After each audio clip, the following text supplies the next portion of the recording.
جو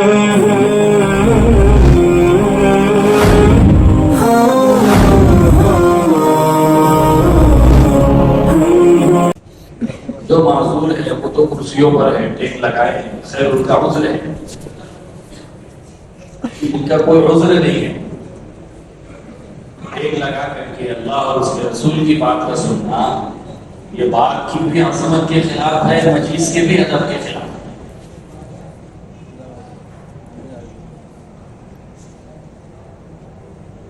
سننا صحیح نہیں ہوگا تو پھر وہ سننا عمل پر کھڑا نہیں کرے گا، وہ سننا عمل پر ڈالے گا جس سننے کا حق ادا کیا جائے گا۔ اس کے قریب آ جائے،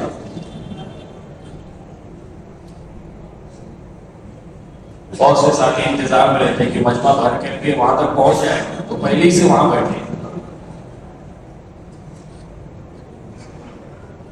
اندر میں طلب ہے، اس کی علامت کیا ہے کہ آگے بڑھنا، یہ اندر میں طلب کی علامت ہے۔ اور طلب والوں سے اللہ پاک بعض مرتبہ وہ کام لے لیتے ہیں جو آدمی سوچ بھی نہیں سکتا ہے۔ علماء فرماتے ہیں حضرت عبداللہ ابن عباس رضی اللہ تعالیٰ عنہ کو باوجود کم عمری کے اور کم سنی کے اکابر صحابہ پر جو فوقیت اور فضیلت دی گئی ہے، اس میں بہت بڑا عمل اور بہت بڑی ان کی وجہ طلب کی ہے۔ ایک بات کو پوچھنے کے لیے 1 سال تک حضرت عمر کے ساتھ پیچھے لگے رہے، ایک بات دریافت کرنا، یہ طلب کی بات ہے۔ سفر میں ساتھ میں تھے، وضو کرا رہے امیر المومنین کو، تو موقع اچھا تھا، غنیمت سمجھا، کہا حضرت سے کہ ایک سوال آپ سے پوچھنا ہے۔ کہیے کہ سورہ تحریم میں جو آیت ہے ان تتوبا الی اللہ فقد صغت قلوبکما، یہاں تتوبہ سے کون دو عورتیں مراد ہیں؟ بس اتنا پوچھنا ہے۔ ایک سوال تھا، 1 سال تک انتظار کیا موقع کا، چھوڑا نہیں۔ جو ساتھی صحن میں ہے، جن کی خدمت ہے، وہ تو اپنی ذمہ داریوں میں ہے، اس کے علاوہ مجمع کی ذمہ داری اور ساتھیوں کی ذمہ داری مجمع سے جڑنے کی۔ باہر ذہن میں کوئی حلقہ نہ رہے، ابھی صرف مسجد میں ایک اجتماعی عمل ہے۔ اللہ اور اس کے رسول کی بات کے دوران اپنی بات کو شامل کرنا، اپنی آواز کو بلند کرنا، قرآن نے اس کو کفار و مشرکین کا عمل قرار دیا ہے۔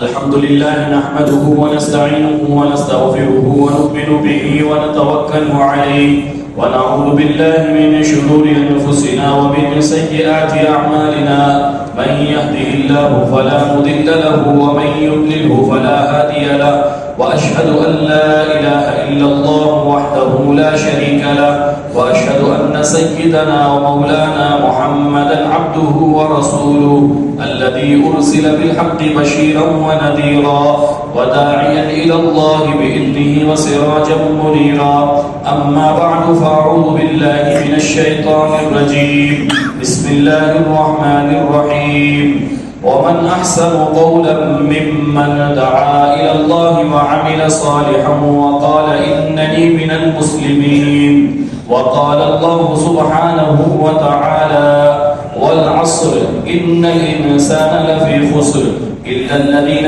آمنوا وعملوا الصالحات وتواصوا بالحق وتواصوا بالصبر وقال النبي صلى الله عليه وسلم إذا عظمت أمة الدنيا نزعت منها هيبة الإسلام وإذا تركت الأمر بالمعروف والنهي عن المنكر حرمت بركة الوحي وإذا تسابت أمتي سقطت من عين الله وقال عليه الصلاة والسلام موقف ساعة في سبيل الله خير من قيام ليلة القدر عند الحجر الأسود أو كما قال عليه الصلاة والسلام۔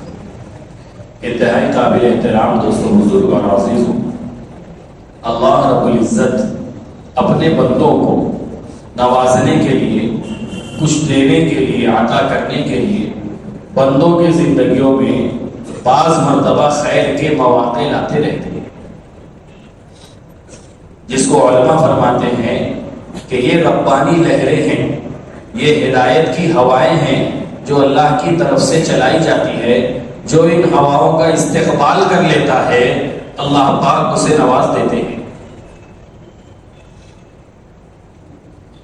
یہ عمومی اجتماعات یہ بھی اللہ کی طرف سے ایک ربانی لہر ہی ہے کہ ان عمومی اجتماعات کی محنت کی برکت سے اللہ پاک ایسوں کو بھی کام کی طرف اور اسلام کی طرف متوجہ کر لیتے ہیں اور متوجہ کر دیتے ہیں جن کے بارے میں عام زمانے میں سوچا بھی نہیں جا سکتا۔ ابھی ساؤتھ افریقہ ڈربن کے اجتماع کی محنت میں جیسے جیسے اجتماع کا وقت قریب آتا گیا، غیر ایمان والوں کا تقاضا اجتماع میں شرکت کرنے کا بڑھتا گیا کہ ہم بھی آ سکتے ہیں اجتماع میں، کہ ہمیں بھی شریک ہونا ہے، ہمیں بھی حاضر ہونا ہے۔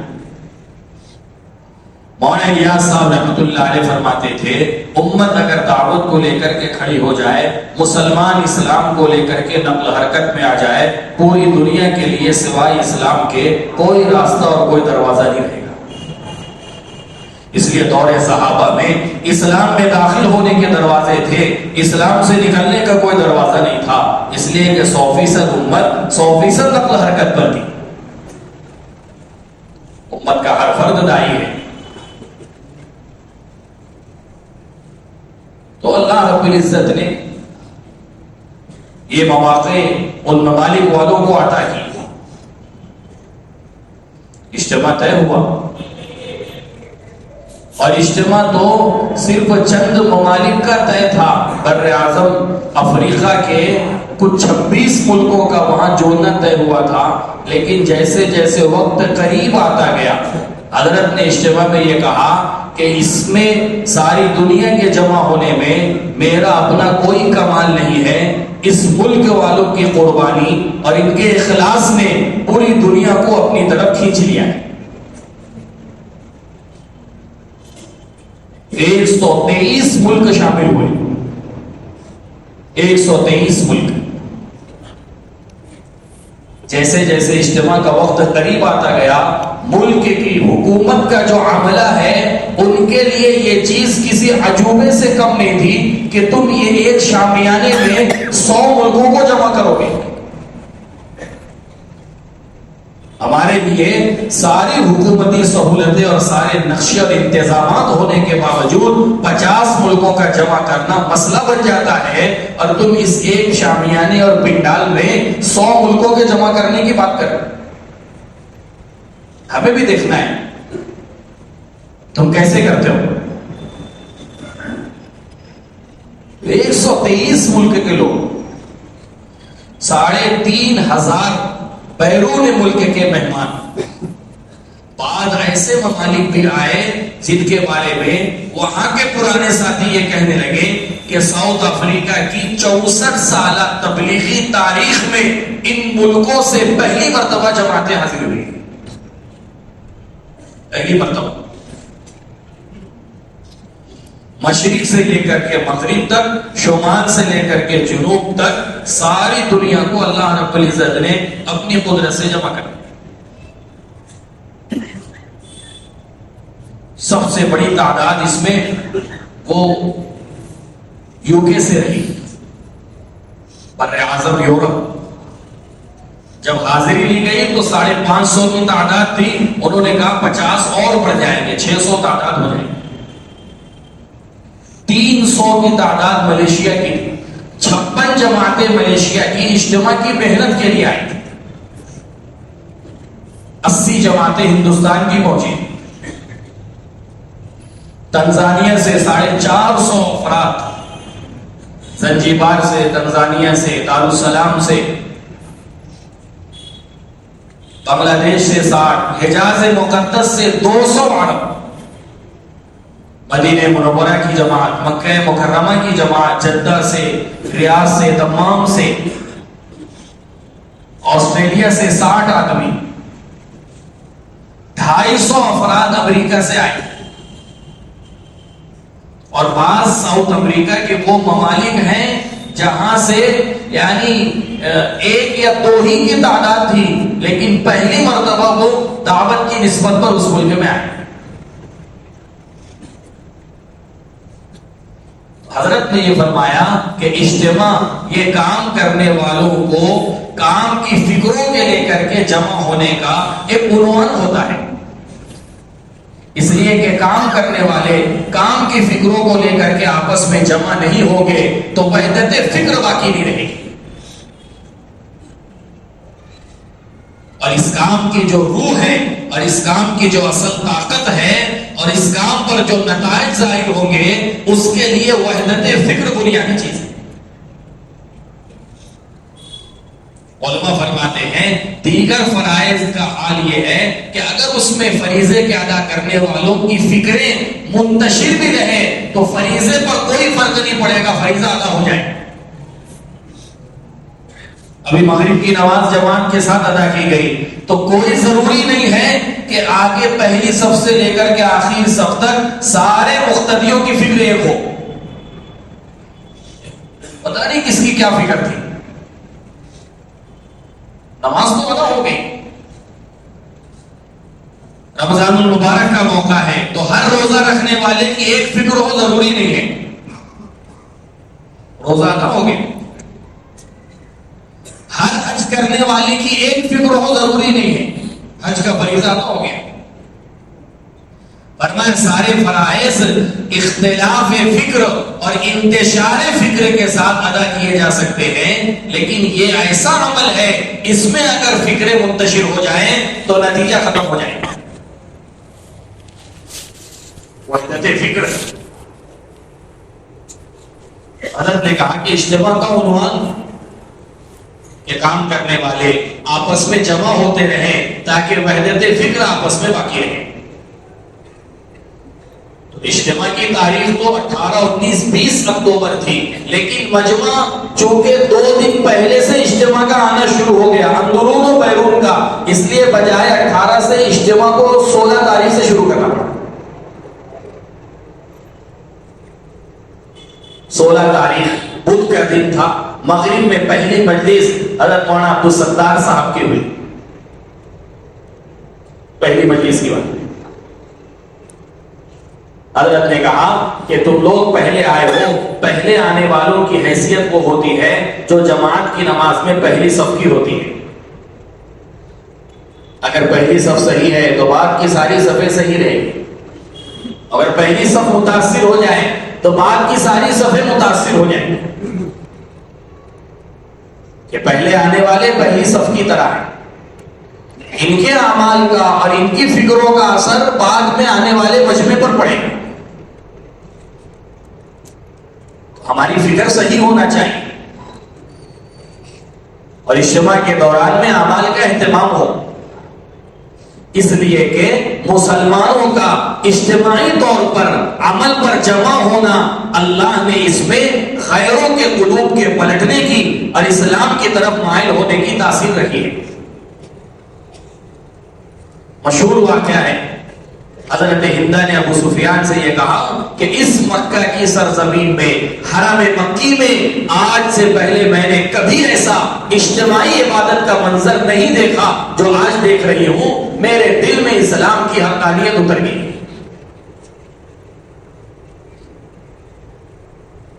پہلی مجلس کی بات ہوئی، دوسرا دن جمعرات کا دن، تو ممالک کی کارگزاریاں شروع ہوئی۔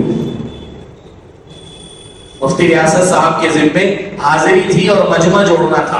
مفتی صاحب نے کہا یہاں آنے والے چاہے ملکوں سے آئے ہو یا صوبوں سے آئے ہو، ان کی حیثیت نمائندے کی ہے، اور نمائندے کی 2 ذمہ داری ہوتی ہے۔ ایک ذمہ داری تو یہ ہے کہ خود بھی بات کو دھیان توجہ کے ساتھ سنے، اور دوسری ذمہ داری یہ ہے کہ جو سنا ہے من و عن اپنے عملے کو جا کر کے ویسا ہی نقل کرے۔ اور فرمایا زمام ابن ثعلبہ رضی اللہ تعالی عنہ اپنی قوم کے نمائندہ بن کر کے حضور کی خدمت میں آئے. ساری باتیں سننے کے بعد فرمایا اللہ کے نبی لا ازید ولا انقص، جیسا سنا ہے نہ اس میں کمی کروں گا نہ اس میں اضافہ کروں گا، بعینہ آپ کی بات جا کر کے اپنی قوم تک پہنچاؤں گا. آپ نے فرمایا جسے جنتی کو دیکھنا ہو وہ زمام ابن ثعلبہ کو دیکھے. آنے والوں کی حیثیت نمائندے کی ہے، آنے والوں کی ذمہ داری نہ آنے والوں سے زیادہ ہے. اس لیے جتنی باتیں آئیں وہ سب بطور امانت کے ہیں. پھر اس کے بعد ملکوں کی حاضری ہوئی اور ماشاءاللہ بڑی تعداد میں ممالک بڑی قربانیوں کے ساتھ آئے. ملالی غریب ملک ہے، غربت ہے، 3 دن کا سفر بس کا بائی روڈ 2 ملکوں کو کراس کر کے وہ حضرات اجتماع میں پہنچے. 60 افراد، ایسے اور بھی لوگ. ہر ایک کی حیثیت نہیں ہے ہوائی جہاز سے سفر کرنے کی، تو لوگ بائی روڈ سفر کے ذریعے سے بھی. بلکہ تنزانیہ کی جماعت جب اجتماع ختم ہو کر کے واپس جانے لگی تو وہ بائی روڈ حبشہ اجتماع کے لیے جا رہی تھی، راستے میں ساتھی کا انتقال ہوا. راستے میں مولانا یوسف صاحب رحمۃ اللہ علیہ فرماتے تھے کام کرنے والوں کی قبریں جب اللہ کے راستے میں بننے لگے گی اللہ عالم کی اور ملکوں کی ہدایت کے فیصلے کر دے گی. تو بڑی قربانیوں کے ساتھ آئے. موریشس سے تقریباً 150 افراد، موزمبیک سے 450 افراد، ریونین سے 50، بڑی بڑی تعداد میں. تو کارگزاری شروع ہوئی. ظہر کی بات، حضرت بھی تھے اور بھی پورا حضرت کے ساتھ آیا ہوا عملہ اور سارے ممالک کی شورا ذمہ دار احباب. یورپ کی کارگزاری شروع ہوئی. سب سے پہلے حضرت نے انگلینڈ والوں کو بلایا اور بڑی اہم باتیں کارگزاری کے دوران حضرت نے کہی جو ہمارے بھی نفع کی ہے. چونکہ کارگزاری کے پرچے میں شروعات میں جو امور ہیں وہ علماء سے متعلق ہے. اور انگلینڈ والوں نے سنایا کہ ہمارے یہاں یورپ میں 6000 علماء ہیں جن میں تقریباً 225 کے سال لگے ہوئے ہیں اور 5 کے دوسرے سال لگے ہوئے ہیں. حضرت نے پوچھا کہ 6000 علماء میں سے 225 محنت میں ہیں، کیوں ایسا؟ کہا ہمیں دنیا کا کوئی ایسا ملک بتاؤ جہاں ڈاکٹروں کی تعداد 6000 ہو اور صرف فیلڈ میں اور کام میں اور محنت میں 250 ہو. کہیں نہیں. یہ محلے میں اگر 2 ڈاکٹر ہیں تو دونوں مشغول ہیں، دونوں اپنے کام میں ہیں. حضرت نے کہا کہ علماء کے محنت میں لا لگنے کی بنیادی وجہ یہ ہے کہ عوام میں علماء کی وہ عظمت نہیں رہی اور علماء کی طلب نہیں رہی. اور عوام میں علماء کی طلب اس لیے نہیں ہے کہ عوام میں علم کی طلب نہیں ہے.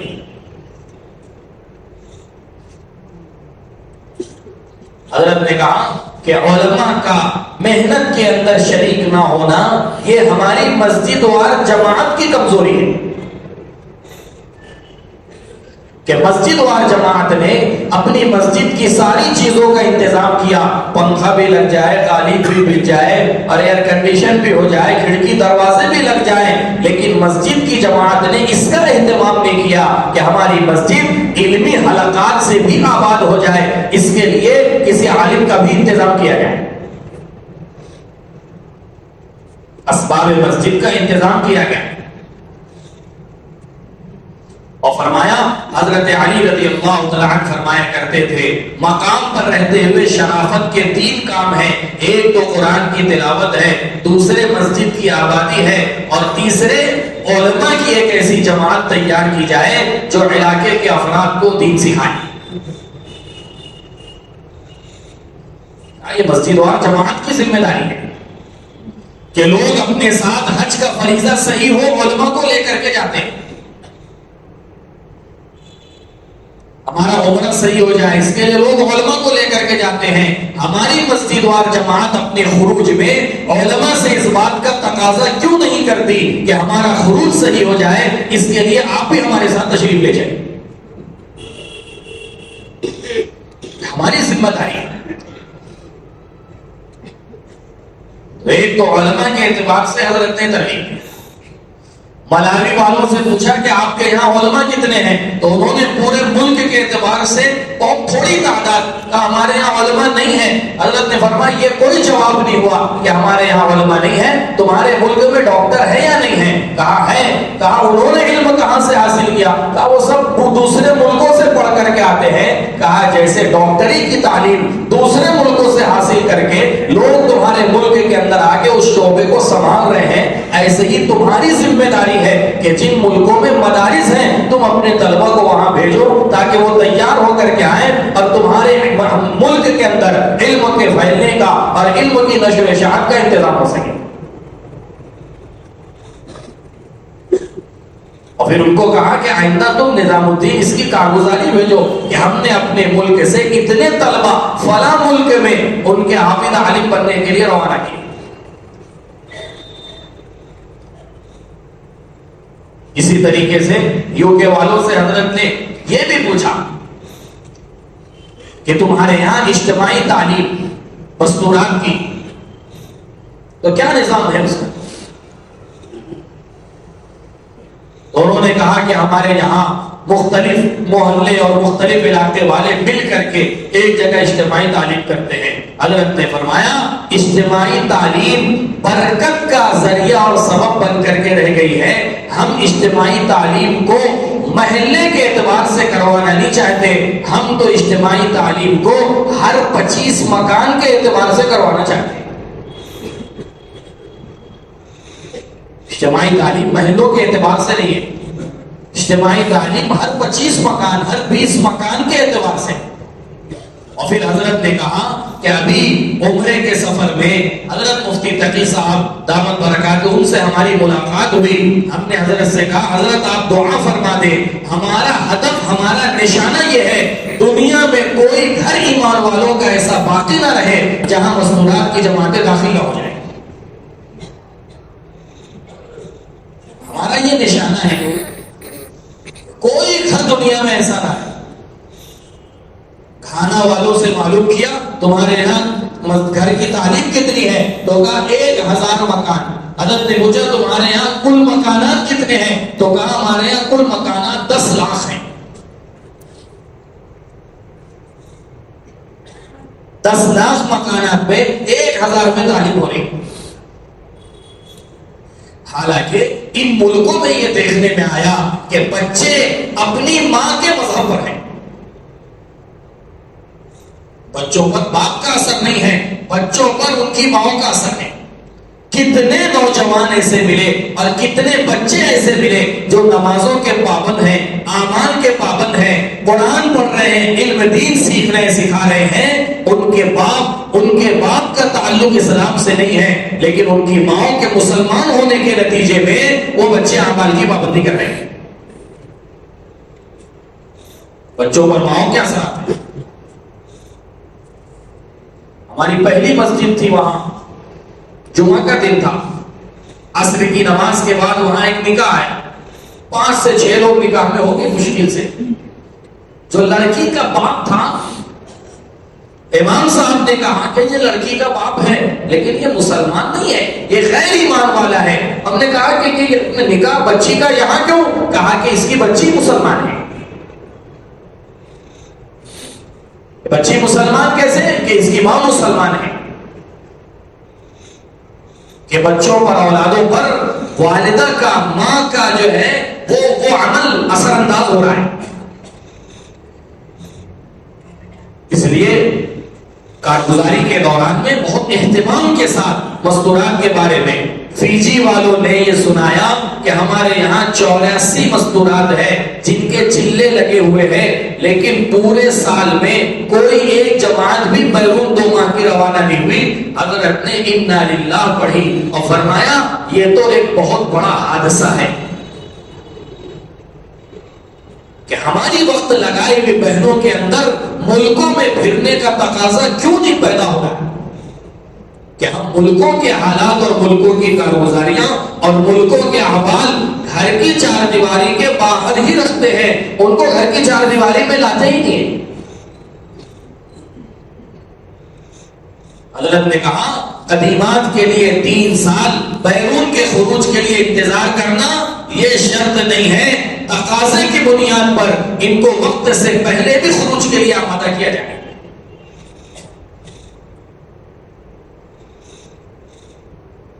تو بڑی اہم باتیں کارگزاری کے دوران ہے۔ اور شیش والوں سے حضرت نے پوچھا تم مسجد آبادی کا عمل کرتے ہو؟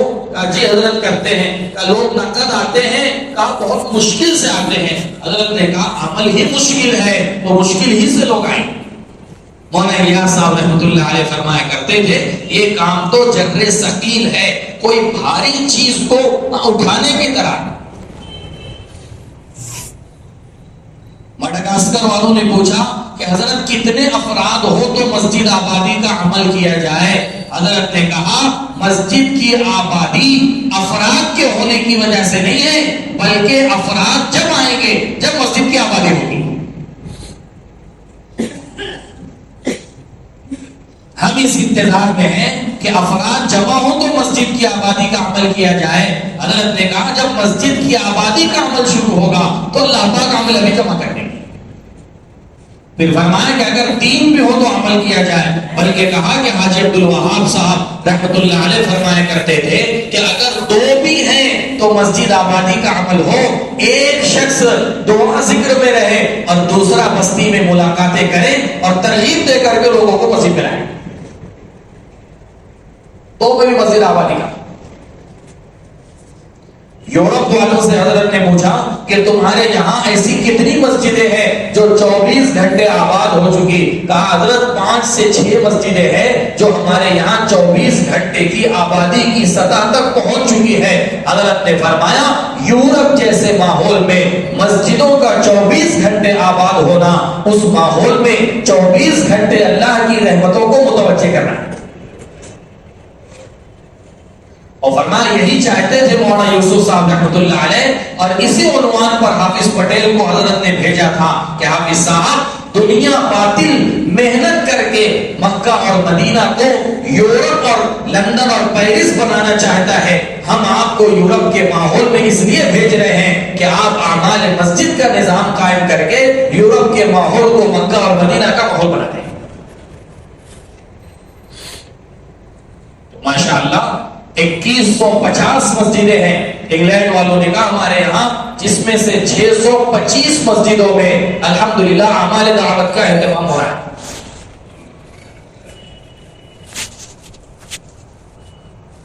خروج کے اعتبار سے بھی ملکوں سے احوال کیے گئے۔ آپ کے یہاں سے علماء، پرانے کام کرنے والے نظام الدین کتنے پہنچ رہے ہیں؟ یوکے والوں سے حضرت نے پوچھا کہ تمہارے یہاں علماء کے خروج کی ترتیب کیا ہے؟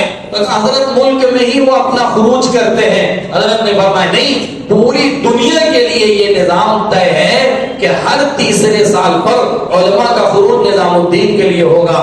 ہم ساری دنیا کے علماء کو نظام الدین اس لیے بلانا چاہتے ہیں کہ ساری دنیا کے علماء کے سامنے ساری دنیا کے تقاضے پیش کیے جا سکیں،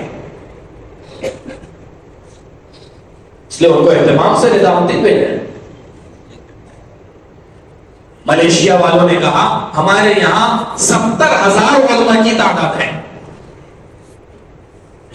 حضرت نے کہا اگر ایک مدرسے میں 10 عالم ہوں، اس اعتبار سے تمہارے یہاں 7,000 مدارس ہونے چاہیے۔ کتنے مدارس ہیں؟ تو کہا حضرت 2,000 مدرسے ہیں۔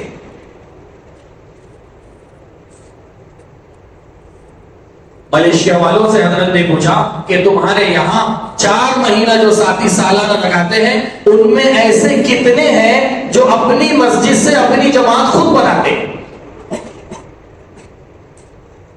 تو کارگزاری سنانے والے نے کہا کہ حضرت ہمارے یہاں 4 ماہ لگانے والے مراکز پر آتے ہیں اور تقاضا پیش کرتے ہیں، وہیں سے ان کا نظام بنتا ہے۔ حضرت نے کہا یہی وجہ کام کے کمزور ہونے کی ہے۔ فرمایا کہ جب تک اپنی مسجد کو تشکیل کا عنوان نہیں بنایا جائے گا، مسجد وار سطح پر 4 ماہ کی جماعت کبھی نہیں بن سکے.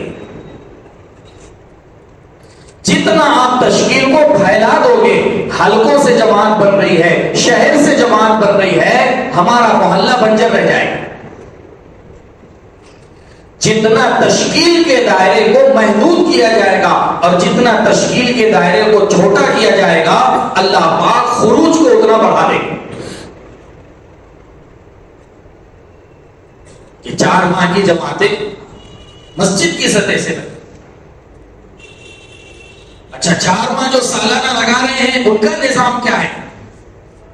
تو ساتھیوں نے کہا کہ وہ اپنے علاقے کے مشورے کے اعتبار سے لگا لیتے ہیں. حضرت نے کہا کہ نہیں، 4 ماہ سالانہ لگانے والوں کے لیے بھی یہ بات ہے کہ وہ ہر تیسرے سال پر نظام الدین آئے اور دوسرا 4 ماہ وہ مختلف صوبوں میں لگائے، ورنہ یہ ہوگا کہ کام بعض علاقوں کے اندر سمٹ کر کے رہ جائے. بعض علاقوں میں کام ہے، بعض میں کام ہی نہیں ہے. جیسے ساؤتھ افریقہ میں 64 سال ہو گئے اس کام کو شروع ہوئے، لیکن آج بھی بعض علاقے ایسے ہیں جہاں پر محنت ہوئی تو پتا چلا سامنے والوں کے لیے یہ کام ایک اجنبی چیز ہے. ان کو پہلی مرتبہ پتا چل رہا ہے کہ دنیا میں اس نوعیت کی بھی کوئی محنت ہو رہی ہے. جماعتیں مخصوص علاقوں میں جا رہی ہے تو جہاں جا رہی ہے وہاں محنت ہے، اور جہاں نہیں ہے وہ علاقے بنجر پڑے ہیں. تو ظہر کے بعد سے کارگزاری شروع ہوئی تو عصر کے بعد تک تو صرف یورپ والوں کی کارگزاری ہوئی. پھر اس کے بعد عصر کے بعد ملیشیا والوں کی، فیجی والوں کی، موریشیس والوں کی، اور پھر جو ہے وہ زامبیا والوں کی، ملاوی والوں کی، ان سارے ملکوں کی کارگزاری عشاء تک چلی گئی. اور پھر جمعرات کی رات میں عشاء کے بعد ضرورتوں سے فارغ ہو جانے کے بعد رات میں 12 بجے اجتماع کے سارے امور کے مشورے کی مجلس ہوئی. جہاں اجتماع تھا وہاں ایک مدرسہ تھا، مدرسہ انعامیہ. حضرت مولانا ابو الحسن صاحب رحمۃ اللہ علیہ کے نام پر اس مدرسے کا نام رکھا گیا. 27 ملکوں کے طلبہ اس مدرسے میں پڑھتے ہیں، 27 مختلف ممالک کے طلبہ. مدرسے کے ذمہ داران نے اجتماع سے 1 ہفتہ پہلے اور اجتماع کے بعد تک کے لیے پورے طلبہ کو ان کے سارے کمروں سے خالی کرا کر کے ایک ٹینٹ اور ایک خیمے کے اندر ان کا قیام کیا، اور رہنے والے طلبہ کے سارے کمروں میں بیرون سے آنے والے مہمانوں کو ٹھہرایا. یہاں تک کہ مدرسے کا جو اسٹاف تھا، علماء تھے، ان کے رہنے کے جو مکانات تھے وہ مکانات تک خالی کرائے گئے. یعنی انہوں نے اپنی بشاشت سے خالی کیا. آنے والے مہمان یہاں رہے تو ماشاءاللہ 24 گھنٹہ طلبہ مہمانوں کی خدمت میں لگے ہوئے، علماء آنے والے مہمانوں کی خدمت میں لگے ہوئے. اس مسجد میں جو مدرسے کی مسجد تھی اس سے لگ کر کے ہی حضرت کا قیام تھا، وہی مشورے کی مجلس. اس مجلس میں بھی مختلف ملکوں کے ذمہ دار احباب بھی شریک ہوئے تھے، ہم لوگ بھی شریک ہو گئے. مشورے سے پہلے حضرت نے تقریباً 1 گھنٹہ یعنی مشورے سے متعلق انتہائی جامع باتیں ارشاد فرمائی. چونکہ اکثر آنے والے اور اکثر جو وہاں موجود تھے وہ انگریزی سمجھنے والے تھے، اس لیے حضرت کی بات کا انگلش میں انگریزی میں ترجمہ ہوا. مفتی امتیاز صاحب موزمبیق کے اکثر حضرت کے بیانات کا بلکہ تقریباً 100% حضرت کے مذاکرے کا انہوں نے ترجمہ کیا. ساری باتیں جو حضرت کہتے تھے وہ اپنے پاس ڈائری میں نوٹ کرتے تھے. من و عن کوئی جملہ کوئی لفظ ایسا نہیں ہوتا تھا جو ترجمے سے چھوٹ جائے. ترجمہ اور ترجمانی پورے طور پر کی. اللہ نے فرمایا، اللہ نے قرآن پاک میں مشورے کو عبادت کے ساتھ بیان کیا ہے، اس لیے فرمایا جیسے عبادت کے لیے آتے ہو ایسے ہی مشورے کے لیے بھی آیا. فرمایا مشورے میں رفیق بن کر کے آنا ہے، فریق بن کر کے نہیں آنا ہے۔ رفیق بن کر کے آنے پر فیصلہ آسان ہو جاتا ہے، فریق بن کر کے آنے پر فیصلہ مشکل ہو جاتا ہے۔ مشورے میں ایسے آؤ جیسے عبادت کے لیے آتے ہو، اس لیے کہ مشورے کو اللہ رب العزت نے عبادت کے ساتھ بیان کیا ہے، مشورے کو عدالت کے ساتھ بیان نہیں کیا ہے۔ الذین استجابوا لربهم واقاموا الصلاة وامرهم شورى بینہم، مشورے کو عبادت کے ساتھ بیان کیا ہے۔ تو جیسے عبادت کے لیے آیا جاتا ہے ایسے ہی مشورے کے لیے آیا جاتا ہے، کہ جیسے اپنے دنیاوی معاملات میں کام سے پہلے لوگ استخارے کا اہتمام کرتے ہیں، ایسے ہی اللہ کے اس کام میں بھی رائے سے پہلے استخارے کا اہتمام ہو اور رائے کے بعد استغفار کا اہتمام۔ رائے سے پہلے استخارہ ہے اور رائے کے بعد استغفار ہے۔ استغفار کی برکت سے اللہ پاک رائے کے عجب سے بچا لیں گے، اور استغفار کی برکت سے رائے کی کمی، رائے کے اندر کی کمی سے اللہ پاک اس کی بھی تلافی کر دیں گے۔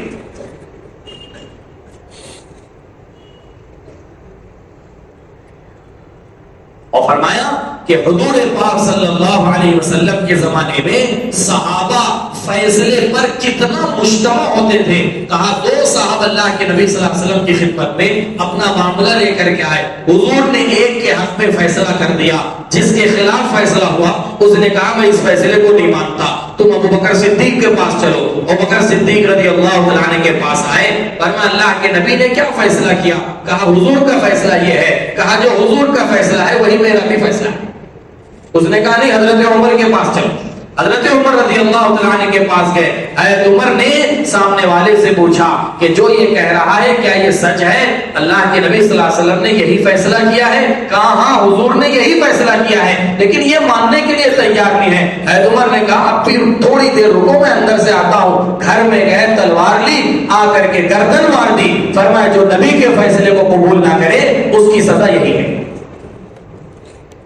علماء نے لکھا ہے اسی پر قرآن کی آیت فلا وربک لا یؤمنون حتی یحکموک فیما شجر بینہم ثم لا یجدوا فی انفسہم حرجا مما قضیت ویسلموا تسلیما۔ آپ کے رب کی قسم نبی جی، وہ شخص مومن ہو ہی نہیں سکتا جو آپ کے فیصلے پر مطمئن نہیں ہے۔ حضرت نے فرمایا فیصلے پر مجتمع نہ ہونے سے امور بکھر جاتے ہیں اور امور ضائع ہو جاتے ہیں، اس لیے فیصلہ ہونے کے بعد فیصلے پر مجتمع ہو جائے۔ رائے کا دل میں باقی رکھنا یہ کام کی قوتوں کو تقسیم کر دیتا ہے، کام کی قوت تقسیم ہو جائے۔ اور میرے دوستوں، بزرگوں اور عزیزوں، بعض مرتبہ رائے فیصلے کے بعد بھی دل میں آتی ہے۔ حضرت نے کہا اس کا طریقہ کیا ہے؟ فرمایا اس کا طریقہ ہمیں سیرت میں یہ ملتا ہے کہ حضور پاک صلی اللہ علیہ وسلم نے فیصلہ کر دیا کہ ہمیں بدر کے لیے یہ جگہ مناسب ہے، مسلمانوں کا قافلہ یہاں ٹھہرے گا۔ فیصلہ ہو جانے کے بعد صحابی اللہ کے نبی صلی اللہ علیہ وسلم کی خدمت میں آئے، فرمایا اللہ کے نبی اگر آپ کا فیصلہ وہی کی بنیاد پر ہے تو پھر تو رائے کی گنجائش ہی نہیں، لیکن اگر آپ کا فیصلہ اپنے یعنی رائے سے ہے تو میری اپنی ذاتی رائے یہ ہے۔ تنہائی میں آ کر کے حضور سے یہ کہہ رہے ہیں کہ میری اپنی ذاتی رائے یہ ہے کہ سامنے والی جگہ پانی والی ہے، ہم وہ جگہ لے لیں۔ حضرت نے فرمایا پانی والی جگہ اس لیے نہیں دی گئی تاکہ کفار و مشرکین کو پانی کے لیے مجبور کیا جائے، بلکہ پانی کی جگہ اس لیے لی گئی کہ کفار اور مقابل والے پانی کی ضرورت کے لیے جب آئیں گے تو وہ مسلمانوں کے اعمال کو دیکھیں گے اور اس سے متاثر ہو کے ہو سکتا ہے اللہ انہیں ہدایت دے۔ یہ بنیاد تھی، ہم پانی والی جگہ لیں۔ اکیلے ہیں، رائے دل میں آئی تو حضور پاک صلی اللہ علیہ وسلم کی تنہائی کے موقع کو تلاش کیا اور تنہائی میں آ کر کے رائے۔ مشورے کے متعلق حضرت کی تقریباً 1 گھنٹہ گفتگو، پھر اس کے بعد امور شروع ہوئے، مجلسیں جو ہے وہ طے ہونا شروع ہوئی۔ حضرت نے درمیان میں آخر دن تھا مشورے کے، یعنی یہ کہ اجتماع کی دعا والا جو دن ہے اتوار کا دن، تو ہدایات اور روانگی سے پہلے فجر میں کس کی بات ہو؟ حضرت نے کہا کہ میں چاہتا ہوں ایسے کی بات ہو جو اس مجمع کو اتنا ڈرائے کہ یہ اللہ کے راستے میں نہ جانے کی وجہ سے روتا ہوا اور ڈرتا ہوا اپنے گھروں کو واپس جائے کہ کہیں ہم پر اللہ کا عذاب نہ آ جائے۔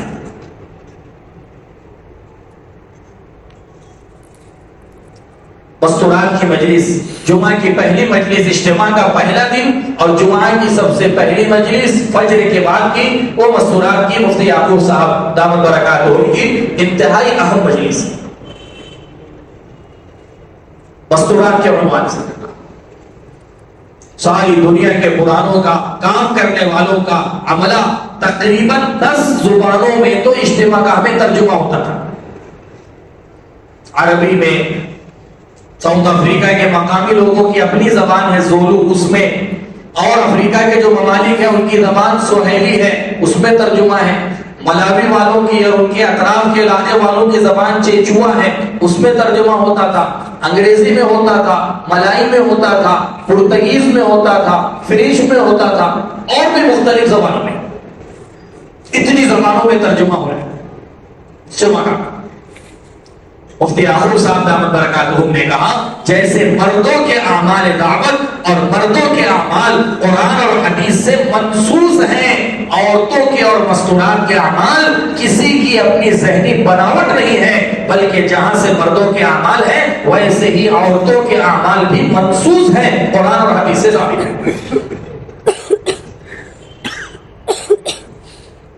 مفتی صاحب کہنے لگے کہ لوگ کہتے ہیں کہ مستورات کی اتنی آواز اس سے پہلے تو کبھی نہیں لگائی گئی جتنی قوت اور شدت سے ابھی لگائی جا رہی ہے۔ مفتی صاحب نے کہا جتنا جو کچھ مولانا یوسف صاحب نے مستورات سے متعلق حیات الصحابہ میں جمع کیا ہے، یہ تاریخ کو بتانے کے لیے جمع نہیں کیا، بلکہ حضرت نے کام کے اصولوں کو حیات الصحابہ میں جمع کیا ہے۔ فرمایا حضرت نے جتنا حیات الصحابہ میں جمع کیا ہے ابھی مستورات کی لائن سے امت میں 10% باتیں بھی زندہ نہیں ہو پائی۔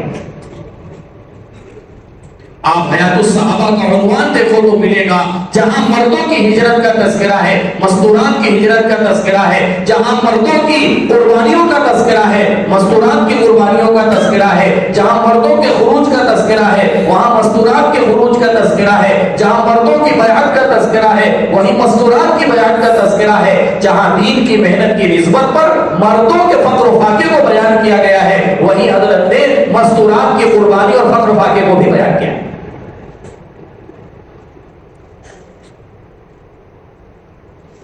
اور یہ تو قرآن پاک میں ہے، امر بالمعروف نہی عن المنکر کا جتنا ذمہ دار قرآن نے ایمان والوں میں مردوں کو کہا ہے، اتنا ہی ذمہ دار اسی حیثیت سے امت کی مستورات کو بھی بنایا گیا ہے۔ والمؤمنون والمؤمنات بعضهم اولیاء بعض یأمرون بالمعروف وینہون عن المنکر، ایمان والے مرد اور ایمان والی عورتیں ان کی خاص صفت یہ ہے کہ یہ بھلائی کا حکم کرتے ہیں، برائی سے منع کرتے ہیں۔ امام غزالی رحمۃ اللہ علیہ فرمایا کرتے تھے جیسے مردوں کے ایمان کے کامل ہونے کے لیے امر بالمعروف نہی عن المنکر شرط ہے، ایسے ہی عورتوں کے ایمان کے کامل ہونے کے لیے بھی امر بالمعروف نہی عن المنکر شرط ہے۔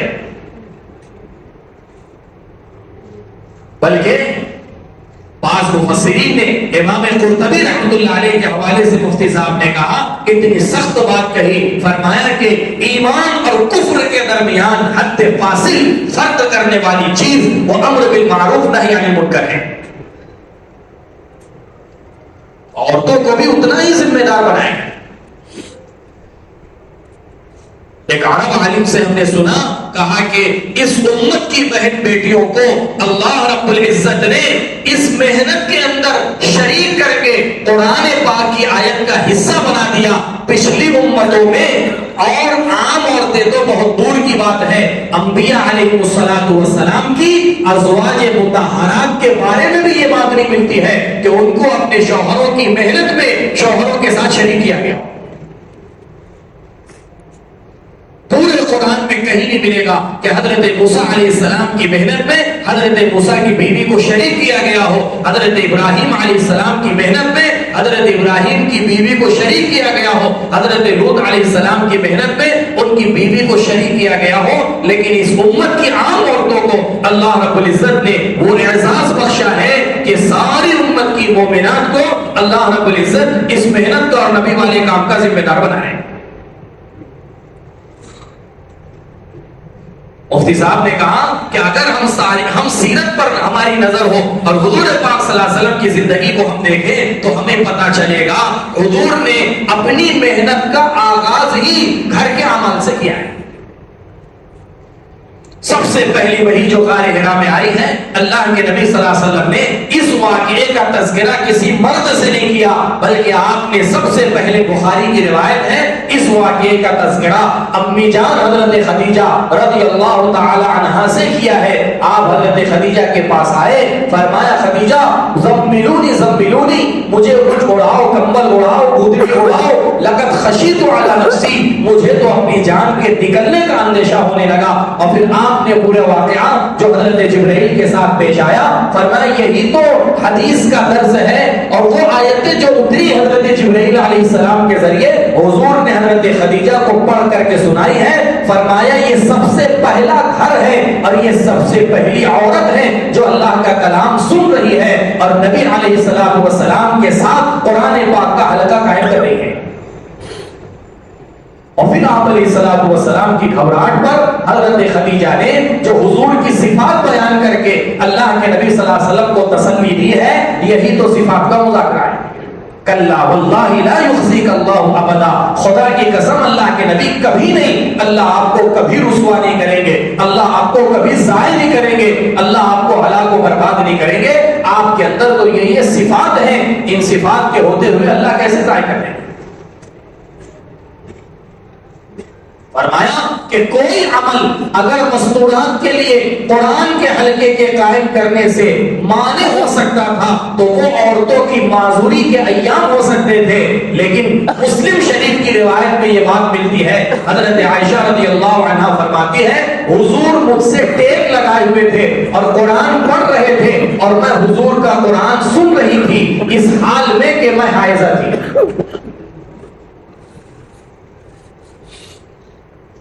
عذر کی وجہ سے قرآن کا سننا منع نہیں ہے، ہاں قرآن کا پڑھنا منع ہے۔ مفتی صاحب نے کہا کبھی ایسا موقع آ جائے کہ ایک بیوی اور ایک شوہر دو ہی افراد ہیں اور بیوی ان حالتوں میں ہے تو شوہر اگر قرآن پڑھ کے اپنی بیوی کو قرآن سنا رہا ہے یہ عین سنت پر عمل کر رہا ہے۔ ان حالتوں میں بھی اس عمل کو نہیں چھوڑا گیا۔ مستورات کے اعتبار سے اعمال کا اہتمام اور مستورات کو اپنے ساتھ اللہ کے راستے میں لے کر کے نکلنے کا اور خروج کا اہتمام، مستورات کی مجلس ہوئی اور پھر اس دن حضرت کی جو مجلس تھی مغرب کے بعد اس میں بھی الحمدللہ صفات کی بات ہوئی۔ پہلے دن دونوں دن مغرب میں حضرت کا ہی مذاکرہ ہوا، پہلے دن ایمانیات پر اور سنتوں کے اہتمام پر۔ حضرت نے فرمایا سارے فرائض کی جو بنیاد ہے ایمان، اس بنیادی فریضے کو سیکھنے کا امت میں وہ اہتمام نہیں ہے جو اہتمام دیگر فرائض کے سیکھنے کا ہے۔ کسی نہ کسی درجے میں لوگ نماز کو سیکھ رہے ہیں، کسی نہ کسی درجے میں لوگ حج کو سیکھ رہے ہیں، کسی نہ کسی درجے میں روزہ زکات کو سیکھا جا رہا ہے، لیکن ان سارے فرائض کی جو بنیاد ہے ایمان، اس فریضے کو سیکھنے میں امت سے سب سے زیادہ کوتاہی ہو رہی ہے۔ اور فرمایا ایمان میں بھی اللہ کے یہاں ایمان بالغیب کا مطالبہ ہے، ایمان بالغیب کا مطالبہ۔ احسب الناس یترکوا ان یقولوا آمنا وهم لا یفتنون، یہاں جس آزمائش کا تذکرہ کیا گیا کہ ہم ایمان والوں کو آزمائیں گے، حضرت نے کہا کس آزمائش کا تذکرہ ہے؟ فرمایا وہ آزمائش جو خبریں نبی کی غیب کی ظاہر کے خلاف ہیں، ان خبروں میں ایمان والوں کی آزمائش ہے۔ معراج کا واقعہ کرایا ہی اس لیے گیا تھا تاکہ ایمان والوں کے ایمان کا امتحان لیا جائے۔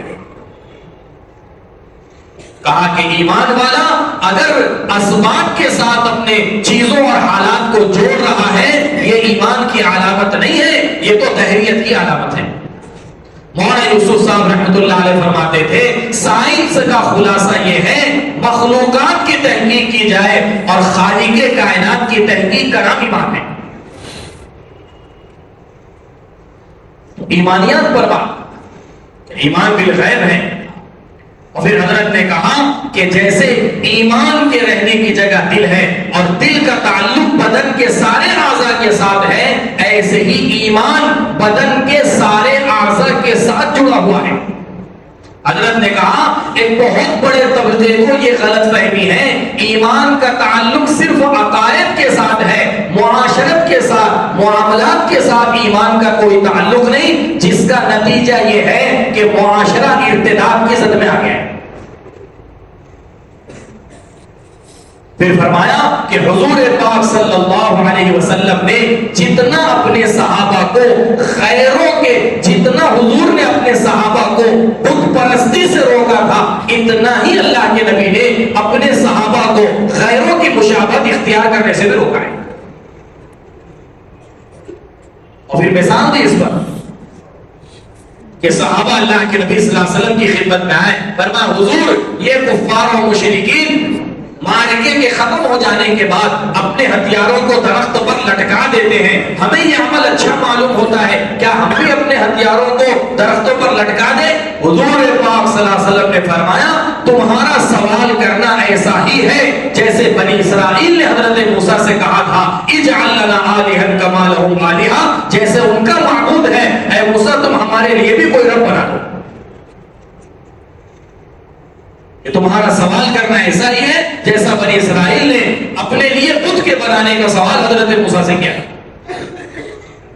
حضور اپنے صحابہ کو خیروں کی مشابہت سے ایسے ہی بچاتے تھے جیسے کفر اور شرک سے ان کو بچایا جاتا.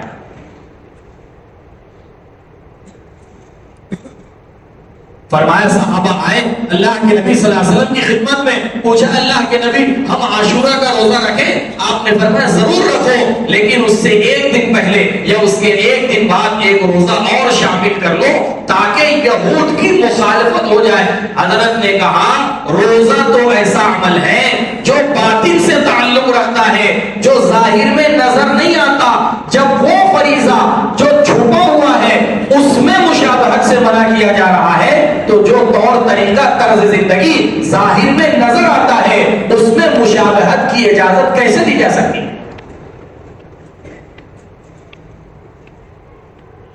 کہ اللہ کی طرف سے اتنی بھی گنجائش صحابہ کو نہیں دی گئی کہ حضور کے پاس صحابہ آئے فرمایا اللہ کے نبی ہم ایمان میں داخل ہو چکے ہیں اور ایمان پر ہمیں کوئی شک نہیں، اسلام میں ہمیں کوئی شک نہیں، لیکن کیا اس کی اجازت ہے کہ ہم تورات کی تلاوت کر لیں؟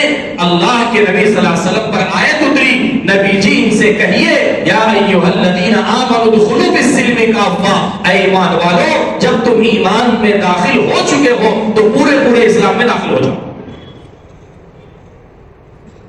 کہ اللہ کے نبی صلی اللہ علیہ وسلم نے صحابہ کو خیروں کے طریقوں کی مشابہت سے، حضرت نے فرمایا اگر ایمان کا تعلق معاشرے سے نہیں ہوگا تو پھر معاشرہ ارتداد کا شکار ہو جائے گا، پھر سنتوں پر عمل کرنے میں مواقع تلاش کیے جائیں گے. حضرت نے کہا احیاء سنت موقع محل دیکھ کر کے سنت پر عمل کرنا نہیں بلکہ احیاء سنت ہر موقع پر عمل کا کرنا اور سنت کو زندہ کرنا ہے. اور حضرت کا جملہ تھا فرمایا شیطان بہت گھاگ ہے، وہ اس راستے سے آتا ہے کرے اس جگہ سنت پر عمل کرو گے تو لوگ مذاق اڑائیں گے تو سنت کا مذاق ہوگا. فرمایا اللہ اپنے نبی سے کہہ رہے ہیں انا کفیناک المستہزئین، نبی جی آپ فکر نہ کریں مذاق اڑانے والوں کے لیے ہم کافی ہے. اللہ کا یہ جملہ صرف حضور کے لیے نہیں تھا بلکہ سنتوں کے بارے میں قیامت تک کے لیے ہے. مذاق اڑانے والوں کے لیے وہ کافی ہے کہ سنتوں کا اہتمام.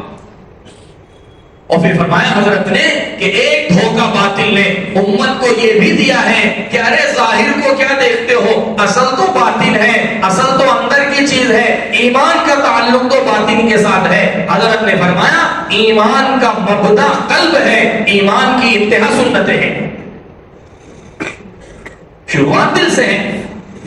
اور پھر حضرت نے کہا کہ میں نے بہت غور کیا امت کو یہ دھوکہ کہاں سے لگا کہ ظاہر کو مت دیکھو اصل تو باطن ہے. فرمایا کہ وہ واقعہ سیرت میں حضرت مقداد رضی اللہ تعالیٰ عنہ کا ہاتھ ایک غیر ایمان والے نے کاٹ دیا. حضرت مقداد نے جیسے ہی اس پر تلوار اٹھائی وہ کلمہ پڑھنے لگا. حضرت مقداد نے اس کا سر قلم کر دیا. حضور کی خدمت میں معاملہ آیا. آپ نے کہا مقداد تم نے، فرمایا اللہ کے نبی وہ تو موت کی اور تلوار کے ڈر کی وجہ سے کلمہ پڑھ رہا تھا. آپ نے فرمایا کیا تم نے اس کے دل کو چیر کر کے دیکھ لیا تھا؟ فرمایا اس حدیث کو بنیاد بناتے ہیں لوگ اس معاملے میں کہ ظاہر کو نہیں بلکہ باطن کو دیکھا جاتا ہے، حالانکہ وہ تو غیر ایمان والے کے بارے میں کہ سنتوں کے بارے میں کہ دنیا کی ساری اقوام اپنے طریقوں کی پابند ہیں اور دنیا کے سارے اقوام اپنے مذہب کی اور اپنے جو ہے وہ طریقہ کار کی پابند ہیں. صرف ایمان والا ہے جس کا اپنا کوئی طریقہ نہیں ہے. حضرت نے فرمایا اور کہا میں قسم کھا کر کے کہتا ہوں اگر امت سنتوں پر باقی نہیں رہے گی تو یہ دین پر بھی باقی نہیں رہے گی. اگر سنتوں پر نہیں ہے تو دین پر بھی نہیں. کیا وجہ ہے؟ ساری اقوام اپنے مذاہب کے عمل پر اور اپنے اعمال پر پابند ہیں، اس پر قائم ہے. ایمان والا وہ سنتوں سے ہٹ کر کے. حضرت نے فرمایا اس کی بنیادی وجہ یہ ہے دعوت کے فریضے کے چھوٹنے کی وجہ سے دین کا استحکام اور دین کی مضبوطی یہ دین والوں سے نکل چکی ہے. فرمایا دین کی مضبوطی دعوت کے ساتھ ایسی جڑی ہوئی ہے کہ اگر امت دعوت کے فریضے سے غافل ہو جائے اس کی اپنی دین کی پختگی ختم ہو جائے. صحابہ کو جو اللہ رب العزت نے دین پر استقامت عطا کی تھی اس کی بنیادی وجہ صحابہ کا دعوت کے اوپر اور دعوت پر جمنا تھا. ہر ماحول میں دعوت پر جمنا تھا جس کا نتیجہ یہ تھا دنیا کی طاقتیں ان سے مرغوب ہوتی تھی، یہ کسی سے مرغوب نہیں ہوتے تھے. یہ کسی سے مرغوب نہیں تھی. تو پہلے دن کا مذاکرہ مغرب کا ایمانیات پر، سنتوں کی اہمیت پر. دوسرے دن علماء کی مجلس مدرسے کی مسجد میں شروع میں مفتی یعقوب صاحب کی بات ہوئی، پھر حضرت تشریف لائے. تقریباً 1.5 سے پونے 2 گھنٹہ حضرت کی گفتگو ہوئی. حضرت جیسے ہی آ کر کے بیٹھے حضرت پر رکت طاری ہو گئی اور حضرت نے سلام کیا اور فرمایا میں صرف آپ حضرات کی زیارت کے لیے آیا ہوں اور اس حدیث پر عمل کرنے کے لیے آیا ہوں جس میں حضور نے کہا کہ تمہیں جن سے محبت ہو تم بتا دو کہ تم ان سے محبت کرتے ہو. میں یہ بتانے کے لیے آیا ہوں کہ مجھے تم سے محبت ہے. تقریباً 800 سے 1000 کا مجمع مختلف ممالک کے علماء کا تھا. پوری مسجد بھری ہوئی تھی. اور پھر حضرت نے کہا کچھ طالب علمانہ گزارش آپ حضرات کے سامنے درخواستیں لے کر کے حاضر ہوا ہوں. فرمایا سب سے پہلی درخواست تو یہ ہے جو دور صحابہ میں اور دور نبوت میں امت کا علماء سے اختلاط اور امت کا علماء کی یعنی علماء کی صحبتوں میں بیٹھنے کے ذریعے سے جو علم کا منتقل ہونا تھا، فرمایا نشر و اشاعت کے ان آلات نے اس اختلاط کو ذبح کر کے رکھ دیا. اور فرمایا جب تک یہ مسنون طریقہ امت میں زندہ نہیں ہوگا امت کا ایک بہت بڑا طبقہ جہالت سے علم کی روشنی کی طرف کبھی نہیں آ سکے. یہ درخواست کی کہ یہ نظام مسجدوں میں قائم کیا جائے کہ اہل علم حضرات مسجدوں کے اندر علمی حلقات قائم کرے. حضرت نے فرمایا اور قسم کھا کر کے کہا ہماری اس محنت کا مقصد صرف چند باتوں کا سیکھنا نہیں ہے بلکہ حضرت نے کہا ہماری اس محنت کا بنیادی مقصد عوام کو اپنے علماء سے جوڑنا ہے. حضرت نے کہا رواجی طریقوں کی وجہ سے اس محنت کے مقاصد اتنے عمیق ہیں کہ رواجی طریقوں کی کثرت کی وجہ سے ان عمیق مقاصد تک نگاہیں نہیں جا پاتی جس کی وجہ سے اشکالات پیدا ہوتے ہیں. حضرت نے کہا جب تک انصار و مہاجرین کے جیسی آپس میں محبتیں قائم نہیں ہو جاتی اس وقت تک اتہامات تہمتیں تو ہو سکتی ہے افادہ اور استفادہ نہیں ہو سکتا. اور پھر حضرت نے یہ فرمایا کہ امت کے حالات تو یہ ہیں کہ امت ارتداد میں ہے، اور اللہ معاف فرمائے ہمارا حال یہ ہے کہ ہم ایک دوسرے کی تردید میں ہیں، ہم تردید میں ہیں، امت ارتداد میں ہے۔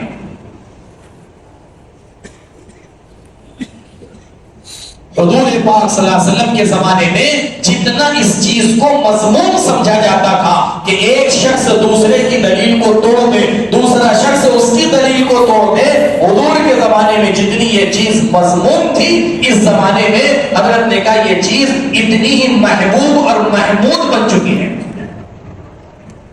اور اس کو بحث کا نام دیا جاتا۔ حضرت نے کہا بحث کی حیثیت اس سے زیادہ نہیں ہے، بحث کہتے ہیں عمل کی شکل کو صحیح سمجھنا اور عمل کی شکل کو صحیح کرنا، اس کے لیے جو تحقیق ہوتی ہے اس کا نام بحث ہے۔ اس سے آگے جو ہے وہ تردید ہے، بحث نہیں ہے۔ اب دلیل کیا ہے؟ دلیل یہ ہے کہ جب حابیل نے قابیل کو قتل کیا اور اس کو سمجھ میں نہیں آ رہا تھا کہ اب مقتول کے ساتھ میں کیا معاملہ کروں، اس وقت اللہ نے جو ہے کوے کو بھیجا، فبعث اللہ غرابا یبحث فی الارض لیریہ کیف یواری سوءۃ اخیہ۔ فرمایا بحث کا لفظ اللہ نے یہاں استعمال کیا ہے، جس کوے نے یہ بتایا کہ اس مردے کے ساتھ اب کیا معاملہ کیا جائے۔ بحث تو اس کو کہتے ہیں کہ عمل کی شکل کو صحیح کہتے ہیں۔ حضرت عبداللہ ابن مسعود رضی اللہ تعالیٰ عنہ اور حضرت ابی ابن کعب دونوں اکابر صحابہ میں سے ہیں، آپس میں بحث ہو گئی، ایک کپڑے میں نماز بہتر ہے یا دو کپڑے میں۔ حضرت عمر کو پتا چلا، فرمایا کہ اب اگر آئندہ مجھے پتا چلا کہ تم اس معاملے میں بحث کر رہے ہو تو تمہیں جو چاہوں گا سزا دوں گا۔ تمہارا آپس میں بحث کرنا، یہ نیچے کے لوگوں کو اور یہ عام لوگوں کو تمہارا بحث میں پڑھنا یہ متاثر کر دے گا۔ علماء سے یہ درخواست کی گئی اور حضرت نے فرمایا ہم اہل علم سے وقت چاہتے ہیں، اہل علم سے ہم یہ نہیں چاہتے کہ وہ کچھ وقت فارغ کر کے اللہ کے راستے میں نہیں، بلکہ اہل علم سے ہم خروج اس لیے کروانا چاہتے ہیں تاکہ یہ بذات خود امت کے جہل کا، امت کے ارتداد کا، امت کی بے دینی کا مشاہدہ کریں۔ اور فرمایا کہ حضرت موسیٰ علیہ السلام کو اللہ نے کوہ طور پر خبر دے دی تھی کہ بنی اسرائیل کی ایک بہت بڑی تعداد ارتداد کا شکار ہو گئی، لیکن وہ کیفیت حضرت موسیٰ کی نہیں بنی جو غصے کی کیفیت واپس آ کر کے قوم کے مشاہدے کرنے کے وقت بنی ہے۔ علماء نے فرمایا بلکہ حدیث ہے، حضور نے اس موقع پر فرمایا لیس الخبر کالمعاینہ، کہ سنا ہوا کبھی دیکھے ہوئے کے برابر نہیں ہو سکتا۔ مشاہدے سے جو کیفیت بنے گی وہ کیفیت سننے سے نہیں بنے گی، اور جب تک اہل علم حضرات کا خروج نہیں ہوگا، آپ علیہ السلام کے سامنے نجد والوں نے جھوٹا تقاضا پیش کیا تھا کہ ہمارے یہاں دین سکھانے کے لیے آپ حفاظ کو، قراء کو اور علماء کی جماعت کو بھیجے۔ حضرت نے کہا اس جھوٹے تقاضے پر اللہ کے نبی صلی اللہ علیہ وسلم نے 70 قراء صحابہ کو بھیجا ہے، اور سیرت میں اتنی بڑی تعداد کہیں اور نہیں ملتی کہ 70 کے 70 شہید ہو گئے۔ کسی قتال کے لیے نہیں گئے تھے، کسی لڑائی کے لیے، کسی مقابلے کے لیے نہیں گئے تھے، یہ صرف اور صرف علم کی نشر و اشاعت کے لیے نکلے تھے۔ حضرت علی رضی اللہ تعالیٰ عنہ کو اللہ کے نبی صلی اللہ علیہ وسلم نے یمن سے تقاضا آیا، حضرت علی سے کہا کہ علی تم جاؤ۔ حضرت علی کہنے لگے اللہ کے نبی یمن کے لوگ ایسے ہیں، اگر کوئی مسئلہ پیش آ جائے میں ان کے درمیان کیسے فیصلہ کروں گا؟ حضور پاک صلی اللہ علیہ وسلم نے ان کے سینے پر ہاتھ مارا اور دعا دی۔ حضرت علی فرماتے تھے اس دعا کا اثر یہ رہا ہے موت تک کبھی دو لوگوں کے درمیان فیصلہ کرنے میں پس و پیش نہیں ہوا۔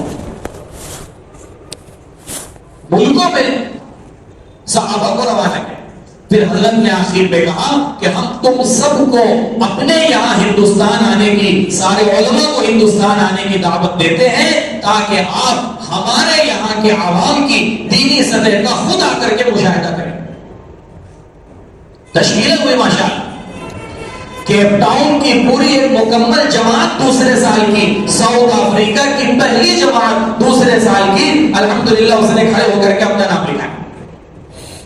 2 جماعتیں سال کے لیے علماء کی اجتماع کے اندر پیش ہوئی، ٹوٹل جماعتیں تو 425 کے قریب پورے اجتماع سے نکلی، جس میں ساؤتھ افریقہ کی 125 جماعتیں تھیں۔ باقی دوسرے ممالک کی جماعتیں، اس میں علماء کی جماعت دوسرے سال کے لیے مکمل ایک جماعت پیش ہوئی، اور پہلے سال کے لیے 2 جماعتیں، دعا کے وقت ان سے مصافحہ بھی ہوا، اور پھر اسی دن مغرب پہ حضرت کی جو مجلس ہوئی بڑی اہم مجلس تھی، وہاں کے اس علاقے کے اعتبار سے حضرت نے جو ہے بڑی اہم مجلس کہ ایک مسلمان اپنے آپ کو اللہ کے یہاں داعی شمار کروائے، یہ کوئی آسان بات نہیں ہے، آسان چیز نہیں ہے کہ اللہ کے یہاں ہمارا انتخاب ہو جائے اس کام کے لیے۔ فرمایا کہ ان ساری آزمائشوں سے گزرنا پڑے گا جن آزمائشوں سے گزر کر کے انبیاء کا انتخاب اللہ کے یہاں ہوا، اور ان آزمائشوں کے لیے قرآن نے صبر کا لفظ استعمال کیا ہے۔ فرمایا انبیاء علیہ السلام کو 2 باتوں میں آزمایا جاتا تھا، ایک مال کے ذریعے سے اور دوسرا تکالیف اور مشقتوں کے ذریعے سے کہ یہ نبی ہے یا نہیں ہے۔ حضرت سلیمان کے پاس بلقیس نے مال بھیجا یہ دیکھنے کے لیے کہ یہ بادشاہ ہے یا نبی ہے۔ انبیاء مال کو ٹھکرا دیتے تھے اور حال کے آنے پر صبر کرتے تھے، ان دونوں لائنوں سے کامیاب ہو جاتے تھے، اللہ پاک محنت کے لیے اور کام کے لیے منتخب فرماتے تھے۔ صبر ہے۔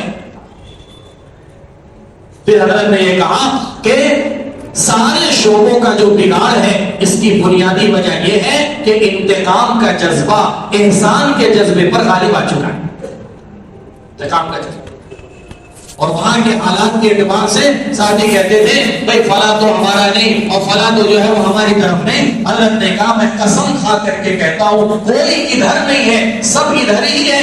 اس محنت میں جب تک دشمن کو دوست نہیں سمجھا جائے گا اس وقت تک اللہ پاک کام لینے کا فیصلہ نہیں کرے گا۔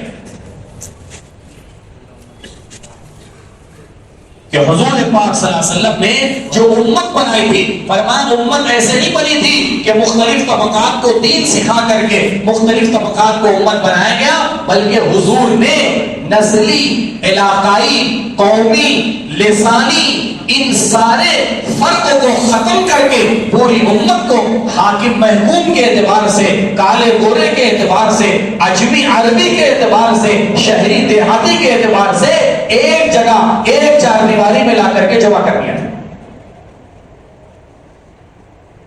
حضرت نے کہا اور کہا کہ میں سارے بر اعظم والوں سے کہتا ہوں کان کھول کر کے یہ سن لے کہ اگر تم ان ملکوں میں ایشین بن کر کے رہ رہے ہو تو تم امت نہیں بنا رہے ہو، تم فرقہ اور قوم بنا رہے ہو۔ جو محبتیں انصار و مہاجرین میں تھی، جب تک وہ محبتیں ان ملکوں کے مہاجرین اور انصار میں قائم نہیں ہوگی اس وقت تک اللہ پاک ان ملکوں سے کام لینے کا فیصلہ نہیں کریں گے۔ حضرت نے کہا کہ رنگ کی بنیاد پر، علاقے کی بنیاد پر، اونچ نیچ کی بنیاد پر کسی کو کم سمجھنا، کسی کو ہلکا سمجھنا، یہ تو اسلام سے محروم ہو جانے کا راستہ ہے۔ 2 مثالیں اس پر پیش کی، ایک تو حضرت اسامہ ابن زید رضی اللہ تعالیٰ عنہ کی۔ فرمایا اسامہ ابن زید کا بڑا مقام تھا اللہ کے نبی صلی اللہ علیہ وسلم کے یہاں۔ ایک مرتبہ حضرت اسامہ کو ٹھوکر لگ گئی، خون نکلنے لگا۔ حضور نے حضرت عائشہ رضی اللہ عنہا سے فرمایا عائشہ اس کے خون کو صاف کرو، اور ناک بہ رہی تھی، فرمایا اس ناک کی ریزش کو بھی صاف کر دو۔ حضرت عائشہ کو تھوڑا کراہیت محسوس ہوئی، اللہ کے نبی صلی اللہ علیہ وسلم خود اٹھے، اپنے ہونٹوں سے خون کو چوس کر کے حضور ٹھوک رہے تھے اور اپنے ہاتھوں سے حضرت اسامہ کی ناک کو صاف کر رہے تھے۔ وہ حضرت اسامہ رضی اللہ تعالی عنہ حجۃ الوداع کے موقع پر جب ضرورت سے فارغ ہونے کے لیے رکے، حضور نے سارے مجمع کو روک دیا، اور جب اہل یمن نے کہا کہ ایک غلام زادے کے لیے پورے مجمع کو مشقت میں ڈالا گیا، روک دیا گیا، فرمایا یہی ہلکا پن اور یہی ان کی رائے حضور کے انتقال کے بعد ان کے اسلام سے پھرنے کا ذریعہ بنی گئی۔ اب دوسرا واقعہ حضرت نے کہا کہ حضرت بلال رضی اللہ عنہ، حضرت صہیب، حضرت عمار غالباً رضی اللہ عنہ، یہ سارے حضرات، حضرت سلمان، یہ سارے حضرات ایک جگہ بیٹھے ہوئے ہیں، قیس ابن بطاطیہ کا وہاں سے گزر ہوا. اس نے کہا کہ یہ کیا کام کریں گے, ان کی زبان تو عربی نہیں ہے, یہ تو عجمی ہے, ہماری زبان عربی ہے, جو کام ہم کر سکتے ہیں یہ کہاں کر سکتے ہیں. حضرت معاذ بن جبل نے قیس ابن بطاطیہ کا یہ جملہ سن لیا, گریبان پکڑ کر کے حضور کے پاس لے کر کے آئے. فرمایا اللہ کے نبی, یہ صہیب, بلال اور سلمان کے بارے میں اس قسم کا تبصرہ کر رہا ہے. اللہ کے نبی صلی اللہ علیہ وسلم اتنا ناراض ہوئے, آپ منبر پر گئے اور فرمایا عربی زبان نہ تمہاری ماں ہے اور نہ تمہارا باپ ہے. عربیت کی وجہ سے کسی کو کسی پر فوقیت, فضیلت اور برتری حاصل نہیں ہے. اور آپ نے فرمایا معاذ, اس قیس ابن بطاطیہ کو جہنم میں دھکیل دو. علماء فرماتے ہیں بعد میں یہ شخص مرتد ہو گیا اور ارتداد کی حالت میں دنیا سے گیا.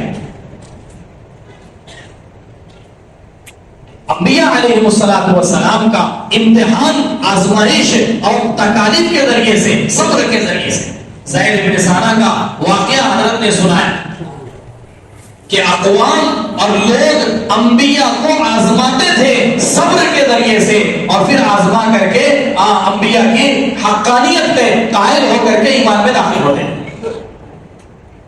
حضور پاک صلی اللہ علیہ وسلم نے اس واقعے کے دوران حضرت نے کہا کہ اللہ کے نبی صلی اللہ علیہ وسلم نے حضرت عمر کو تلوار اٹھانے پر ڈانٹا اور بہت سخت ڈانٹا. فرمایا کہ انبیاء کی شان یہ ہوتی ہے کہ یہ اپنوں کو دباتے ہیں اور غیروں پر احسان کرتے ہیں. فرمایا یہی فرق ہے سیاست اور دعوت کا کہ اپنوں کو دبایا جائے اور غیروں کو جو ہے وہ احسان کا معاملہ کیا جائے. حضرت نے کہا احسان کے 3 درجے ہیں. ادنا درجہ احسان کا یہ ہے کہ جس نے تمہارے ساتھ احسان کیا تم اس کے ساتھ احسان کرو. فرمایا محسن پر احسان سے قومیں بنتی ہیں, امت نہیں بنتی ہے. دوسرا درجہ احسان کا یہ ہے کہ جن سے تمہاری کوئی جان پہچان نہیں ہے ایسے اجنبیوں پر تم احسان کرو. اور فرمایا سب سے اعلیٰ درجہ احسان کا یہ ہے کہ تم ستانے والوں کے ساتھ احسان کا معاملہ کرو. حضور علیہ السلام احسان کے اس درجے پر آپ تھے. اللہ کے نبی صلی اللہ علیہ وسلم اپنوں کو پیچھے کرتے تھے, دوسروں کو آگے بڑھاتے تھے. حضرت نے کہا خیبر کا موقع ہے, حضرت علی نے اتنا عظیم کارنامہ انجام دیا, اتنا مضبوط دروازہ اکھاڑ کر کے پھینک دیا. جب یہ معرکہ ختم ہوا خیبر کا, کارگزاریاں آئی, لوگ کہہ رہے تھے اللہ کے نبی جو کارنامہ حضرت علی نے انجام دیا آج کسی نے ایسا کارنامہ انجام نہیں دیا. حضور نے فرمایا نہیں, جو کام ابو دجانہ نے کیا ہے وہ کسی نے بھی نہیں کیا. حضرت نے کہا کہ حضرت حضور پاک صلی اللہ علیہ وسلم کے اس جملے پر حضرت جبرائیل آسمانوں سے آئے. فرمائے نبی جی آپ کے اخلاق کا تقاضا یہی ہے, آپ اپنوں کو دباتے ہیں اور دوسروں کو آگے بڑھاتے ہیں. حضور پاک صلی اللہ علیہ وسلم نے فرمایا کہ ابو دجانہ نے جو کیا ہے آج کسی نے بھی نہیں کیا. حضرت نے سارے ملک والوں سے یہ درخواست کی کہ یہ چیزیں, کہ یہ ایشین کی جماعت ہے اور یہ کالوں کی جماعت ہے اور یہ فلاں جماعت ہے, پر میں نہیں, اس سے امت تقسیم ہو کر کے رہ جائے. اور پھر آخری دن کی ہدایات کی روانگی کی مجلس بھی حضرت کے ذمہ تھی, اس میں بھی بڑی جامع باتیں. حضرت نے فرمایا ہماری جماعتیں ایسی فکر کے ساتھ اور ایسے جو ہے وہ فکروں کے ساتھ علاقوں میں نقل حرکت کریں. مولانا الیاس صاحب رحمۃ اللہ علیہ فرماتے تھے گشتوں میں ایسے نکلا کرو جیسے آگ میں جلنے والے کو بچایا جاتا ہے, ایسی فکر اور ایسے اہتمام کے ساتھ گشتوں میں ملا کرو. ہماری جماعتیں پیدل چلے. حضرت نے کہا پیدل چلنا غربت کی وجہ سے نہیں ہے, بلکہ پیدل چلنا اس وجہ سے ہے کہ یہ عمل سب سے زیادہ اللہ کے غصے کو ٹھنڈا کرنے والا ہے. پیدل خروج اللہ کے راستے میں. حضرت نے کہا بات یہ نہیں ہے کہ چند باتیں اللہ کے راستے میں نکل کر کے سیکھ لی جائے. فرمایا مقصود یہ نہیں ہے, بلکہ منشا یہ ہے کہ مستقل گناہوں کے ماحول کو چھوڑ کر کے نیکیوں کے ماحول میں آنا, یہ بذات مقصود ہے. پھر واقعہ سنایا کہ سفر میں اللہ کے نبی صلی اللہ علیہ وسلم نے حضرت بلال سے کہا کہ بلال ہم آرام کر رہے ہیں, فجر کے وقت میں ہمیں اٹھا دینا. اللہ کا کرنا حضرت بلال پر, حضرت بلال رضی اللہ تعالیٰ بھی سوئے رہ گئے. فجر کی نماز قضا ہو گئی. اللہ کے نبی صلی اللہ علیہ وسلم اٹھے. کہا بلال کیا بات ہے؟ کہا اللہ کے نبی جس اللہ نے آپ کو سلا دیا اس نے مجھ پر بھی نیند طاری کر دی. علماء نے لکھا ہے حضور نے فجر کی نماز وہاں ادا نہیں کی بلکہ وہاں سے آگے بڑھے اور دوسری جگہ جا کر کے فجر کی نماز ادا کی۔ امام شافعی رحمۃ اللہ علیہ فرماتے ہیں اس جگہ کو اس لیے چھوڑا گیا تھا کہ اس جگہ شیطان کے اثرات تھے۔ حضرت نے فرمایا جن محلوں میں آبادیوں کی اکثریت بے نمازیوں کی ہے وہاں شیطان کے کتنے اثرات ہیں، جب تک اس ظلمت کے ماحول کو چھوڑا نہیں جائے گا اس وقت تک نیکی کی حلاوت اور نیکی کی اہمیت پیدا نہیں ہو سکتی ہے۔ اس لیے ان ماحول کو چھوڑوایا جاتا ہے۔ اس لیے میرے دوستوں، بزرگوں اور عزیزوں، ملکوں کے تقاضے ہیں۔ ملاوی والوں نے حضرت سے کارگزاری کے دوران یہ کہا ہمارے ملک میں کم سے کم 56 جماعتیں مردوں کی، 16 جماعتیں مستورات کی مطلوب ہے، اتنا ہمارا اپنا تقاضا ہے۔ مراکش والوں نے کہا ہمیں 30 جماعت مستورات کی، 20 جماعت مردوں کی۔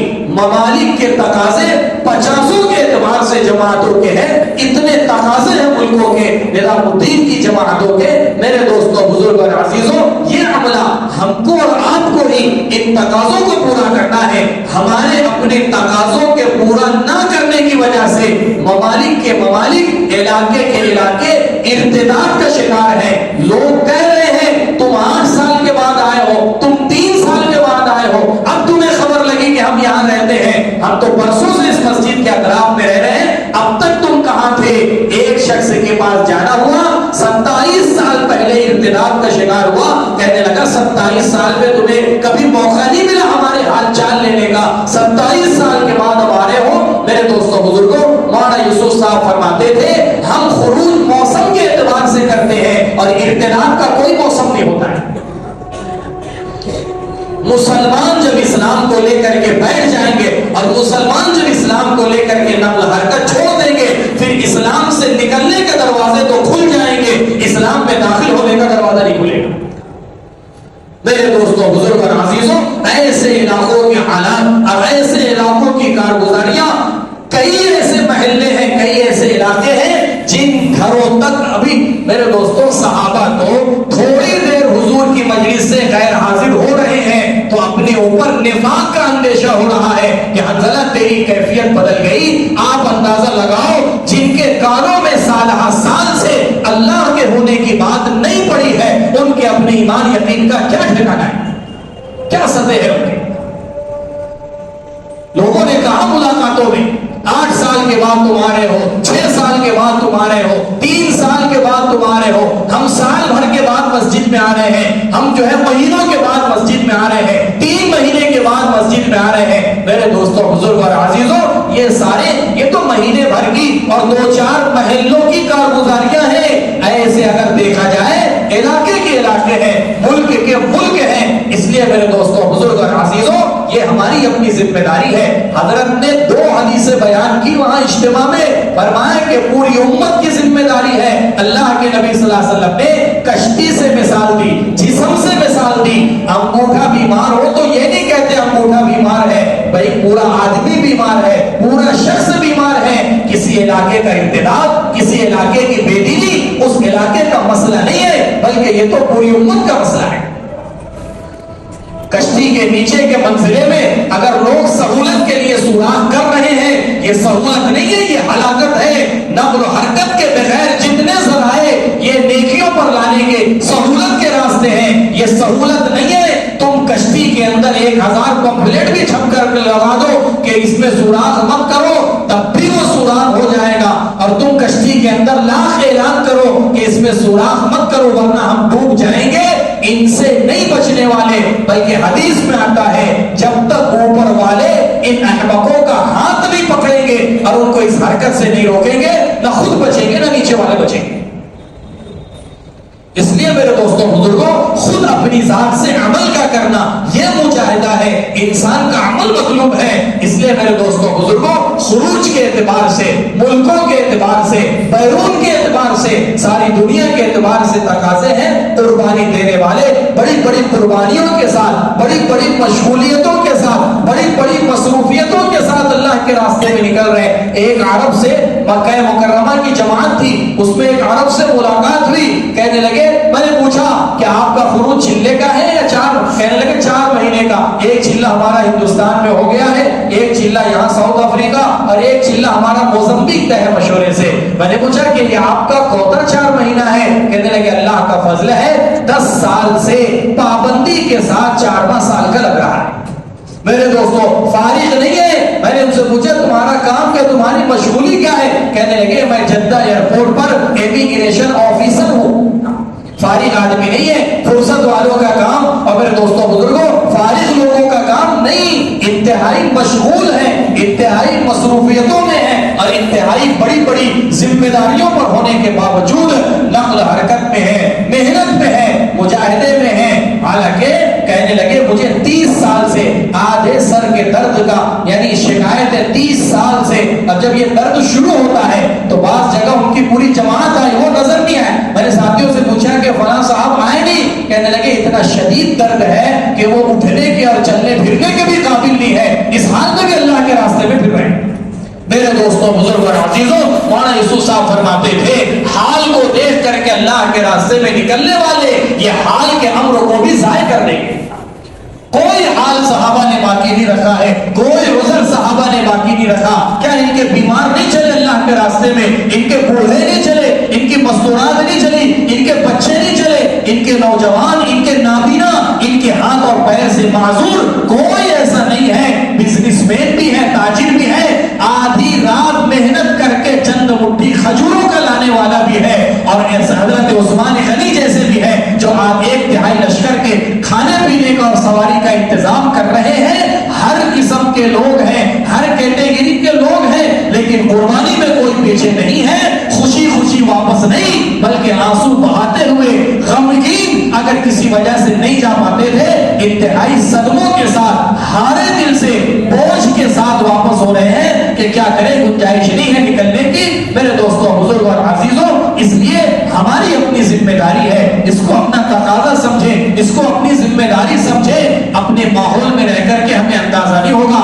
حضرت نے کہا غفلت والوں میں جاؤ گے تو ذکر کی اہمیت پیدا ہوگی، اور جہالت والوں میں جاؤ گے تو علم کی عظمت پیدا ہوگی، ارتداد کے ماحول میں جاؤ گے پتہ چلے گا امت میں اسلام کتنا ہے اور امت میں مسلمان کتنے ہیں۔ ایسے حالات ہیں مسلمان کو ڈھونڈنا پڑتا ہے، مسلمان کو تلاش کرنا پڑتا ہے، کوئی علامت نہیں ہے اور کوئی پہچان باقی نہیں ہے، کوئی شناخت نہیں ہے جس سے آپ پہچان سکو کہ یہ ایمان والا ہے۔ کہیں سے کہیں تک نہیں لگتا کہ یہ ایمان والا ہے، غیر رہبری کرتے ہیں کہ ارے تم فلاں مکان سے آگے بڑھ گئے، یہ مکان تو ایمان والے کا۔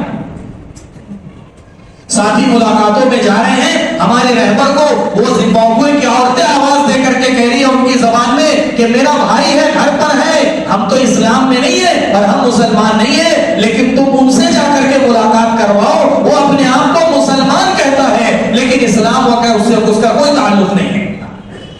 رہبری کر رہے ہیں میرے دوستوں بزرگ اور عزیزوں، ایسی آبادی کی آبادیاں ہیں، لاکھوں کی تعداد میں امت ہے۔ میرے دوستوں بزرگ اور عزیزوں، یہ صرف ان کا مسئلہ نہیں، یہ پوری امت کا مسئلہ ہے، ہر ایک کی ذمہ داری ہے، ہم سب کے فکر کی چیز ہے۔ حضرت نے فرمایا خروج صحابہ کے یہاں اقامت دین کے لیے ہوتا تھا۔ حضرت صدیق اکبر نے مانعین زکات سے قتال کے لیے جماعت روانہ نہیں کی تھی، بلکہ امت کو زکات کے فریضے پر لانے کے لیے جماعت روانہ کی گئی تھی۔ صحابہ کے نزدیک اگر دین کے سیکھنے کے لیے خروج ہوتا تو وہ دین کو 100% جاننے والے تھے، جاننے کے باوجود بھی خروج میں ہیں۔ اس کی وجہ یہ ہے کہ وہاں خروج صرف تعلیم دین کے لیے نہیں بلکہ اقامت دین کے لیے، دین کو قائم کرنے کے لیے ہے۔ اس لیے جن جن علاقوں سے گزرتے تھے 100% کے اعتبار سے وہاں دین کو قائم کرتے چلے جاتے تھے۔ اس لیے میرے دوستوں بزرگ اور عزیزوں، ابھی سب سے پہلی تشکیل ملکوں کے اعتبار سے اور عالم کے اعتبار سے، بیرون کے اعتبار سے ہے۔ ہمارے ساتھی ہمت ارادے کر کے بتائیں، اپنے ناموں کا اظہار کریں اور جو ہے کھڑے ہو کر کے بتائیں۔ بیرون کے لیے 5-5 ماہ کے لیے، علماء ہیں تو دوسرے سال کے لیے، دوسرا ہے تو تیسرے سال کے لیے، اب